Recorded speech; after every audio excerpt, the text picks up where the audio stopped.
All right, welcome to Hometown Highlights Week 6, getting it started with a little Michael Jackson thriller. We're starting October early pretty much here at Hometown Highlights. Well, welcome back. We have another big week of dynamite blockbuster games lined up for you, none of which goes any bigger than the biggest rivalry in Northern Michigan every year. That would be Cadillac's Big North foe, TC Central and TC West. They had a little more at stake tonight, did the Trojans and Titans. Both entered the game 4-1.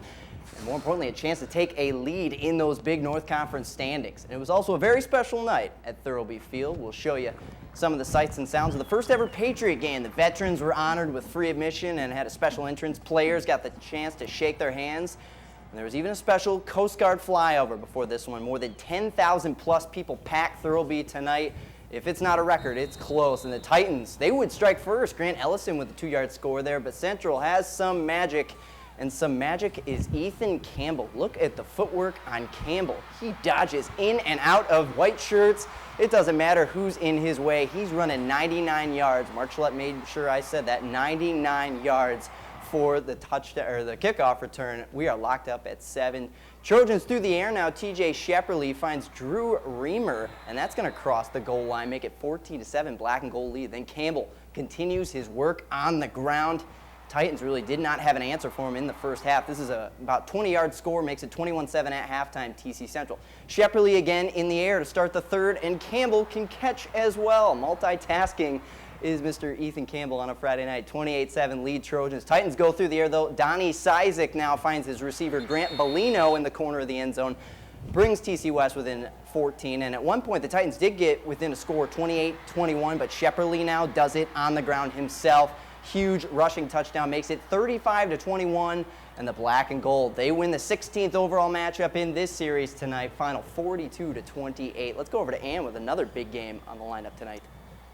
Thanks, Harrison. There's still a few weeks left in the regular season, but the Northwest Conference Championship might as well have been on the line in an epic matchup between Kingsley and Glen Lake tonight. We pick it up in the first quarter here. Future Lakers stars all pumped up.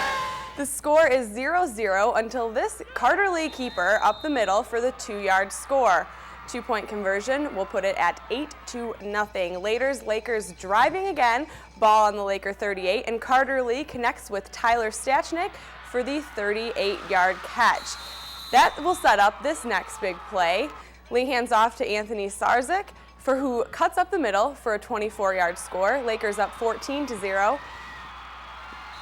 Big hit. Now to the third quarter, 3rd and 2 on the 47 here. Lee hands off to Trevor Apsey, who busts loose and takes it all the way. He just keeps running. That'll put him up 22-0 at that point. Lakers go on to win easily tonight, 29-7. Another matchup within the conference championship implications, this time in the Highland Conference, as it was all Beale City in this one. Aggies run away with a win over the high-scoring Lake City Trojans, 43-8, to put them as the front runner in that conference race. Let's go over to Glowicki Field for a Lake Michigan Conference matchup between Elk Rapids and Grayling. Elks down 34-15 at halftime, but check out this return by Logan Santiri to start the second half.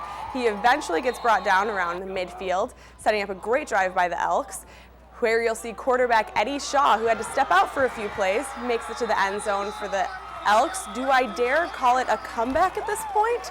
Grayling gets the ball back, though, drives down the field, and Jake Swander's pass is intercepted by the Elks' Nate Wilson. Fortunately, Elks aren't able to score on this one. Ball goes back to the Vikings. Swander goes back to the air. You'll see here it's almost tipped again, but Scott Parkinson comes down with it in the end zone. The Vikings will go on to win 41-22.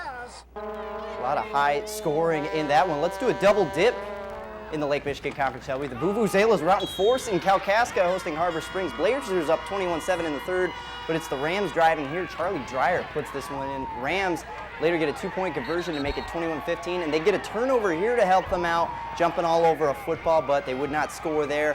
Here's Kalkaska's offense. Pretty much any play is up for grabs for them. Their offense could score at any time, no matter what the score. Zach Hill runs this one all the way, near 60-yard score. He had 222 yards in this one, and 3 rushing touchdowns, and more importantly, a thumbs up from that future ball boy on the sidelines. Kalkaska wins 42-28. Well, halfway through the third quarter, the East Jordan Devil was out in force. Like I said, we're starting Halloween in October a little early on Hometown Highlights. Boyne City visiting East Jordan, a triple header of Lake Michigan games tonight. Boyne City's Connor Mills gets it down to the 10-yard line there. East Jordan would get the ball back, though. Noah Backus makes a nice pass to one of his receivers who gets a few extra yards on the ground before finally being brought down. And we go into the fourth now. It's another Rambler touchdown. This time we will see Mr. Mills cross over that goal line. And this was all Boyne City. It's looking like those are your big three in the Lake Michigan Conference. Grayling, Kalkaska, and Boyne City. And Boyne City wins this one 43-0.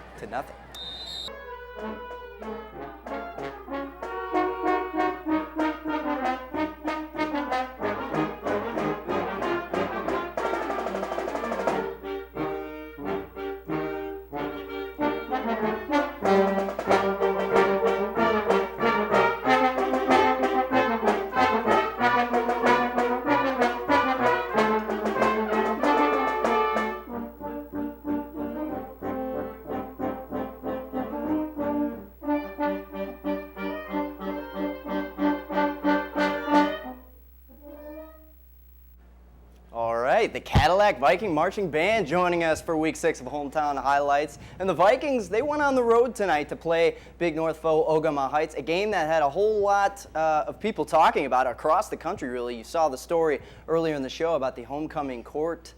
Not so much about the football game, but you know what? In Hometown Highlights, we give you the highlights. So that's what we're going to show you right now. Nathan Edwards doing double duty in Ogama Heights, getting the highlights and getting the feature story for us tonight.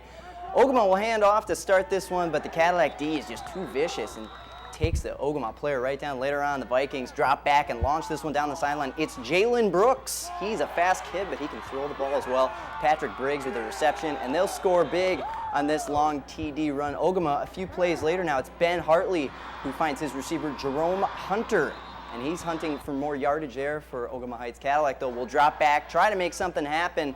This ball is unfortunately going to get picked off by the black jerseys, but later on the Vikings would get some vengeance on defense. There they are picking off a pass themselves. Unfortunately, Ogama were the winners in this one. The band, they're still fighting off tears. They win 24-21. Traverse City St. Francis may be one of the most successful programs in northern Michigan over the past few decades, but would you believe they might be in trouble making the playoffs this year? Only 2-3 at this point. They might need to win out to ensure a spot in the postseason. Traverse City St. Francis quarterback Austin Curry throws to number 82, Matt Siebert, taking the Gladiators from the 31-yard line down to first and goal. Next play, it's a handoff to number 15, Daniel Gallagher, for the touchdown. It's now 13-0 with 9 minutes left in the half. Charlevoix would answer within the next minute with a handoff to Tanner Cat for the Raiders' first touchdown of the game.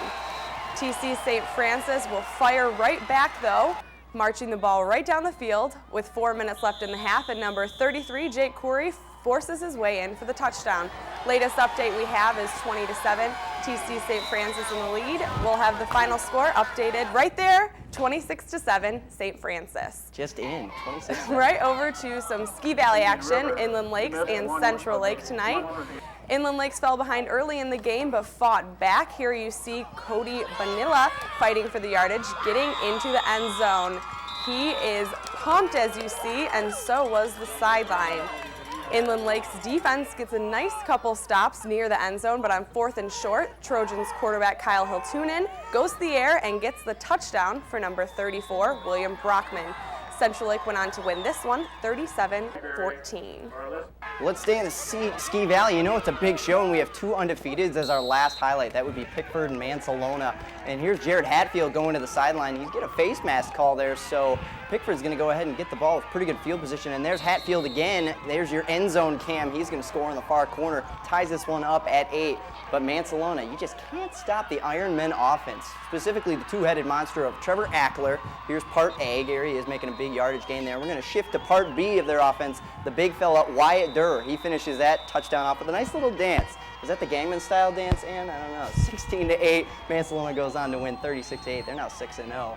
All right, welcome back. Quick Tigers update. They lost to the Twins tonight 4-2, and even more bad news for Tigers fans. The White Sox won. That means the AL Central race is down to just one game, 5 games left overall in the season. But it's all about the Cadillac Viking Marching Band, and I got my friend Chase here. Chase, tell me about band so far. What's been your favorite part of 2012? Obviously, band camp. It's like when we all get together before our season, and it's a fun time for all of us. Band camp, yeah, why not? And tell me about the future. We got a few weeks left in the season. Anything special left in store? You guys got some secret songs left to play? We have our marching band expedition coming up Monday, and that's in Cadillac, and that should be really fun. All right, hey, Monday, if you're going to be in Cadillac, check it out. Here we go. Let's let the guys give you a little sample. One more time, the Cadillac Viking Marching Band.